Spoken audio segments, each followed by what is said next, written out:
As we all know, the Citadel of Ricks is a place where all the different Ricks from all the different realities got together to hide here from the government.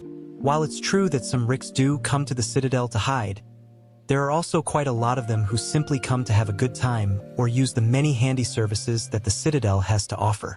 However, there are quite a lot of Ricks who actually live and work in the Citadel. And not white-collar jobs either. They work in construction, factories, restaurants, and even as member of the police force, among others. Real blue-collar jobs that you won't ever associate with somebody like Rick Sanchez. Sure, there are an infinite number of Ricks, and not everyone is the smartest man in their universe. Some of them can be no different than your average Jerry. But surely not as many as we can see in the Citadel, right?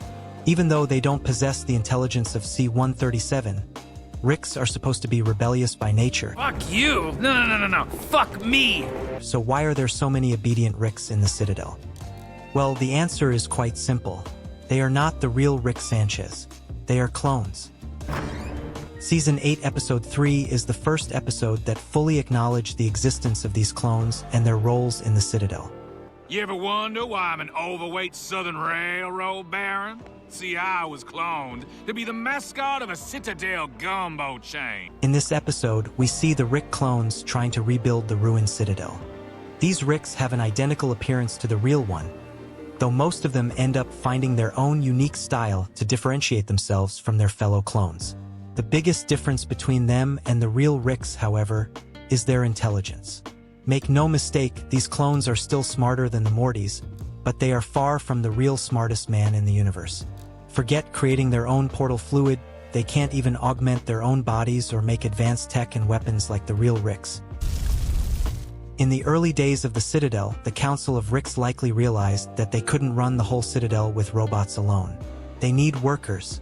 But since they didn't trust anybody, they decided to make clones of themselves, but lower the intelligence of their clones so that they wouldn't ever rise up against the real Ricks, both in terms of the social ladder and in committing a rebellious movement. It is also highly likely that the Council decided to lower the clones' ambition and aggression as well, which is why so many of those clones obey their directives and accept their fate as mere workers. That being said, there's always an exception to the rule. Once in a while, there's a clone Rick who manages to turn his pent-up frustration into a full-blown destructive aggression. So there you have it. Those obedient Ricks that you see in the Citadel are nothing more than clones that are inferior to the real Ricks. By the way, they also did the same thing with Morty. But Morty clones have quite different purposes than the clone Ricks. A purpose that is not only more complex, but also incredibly sinister. But that is a topic for another video.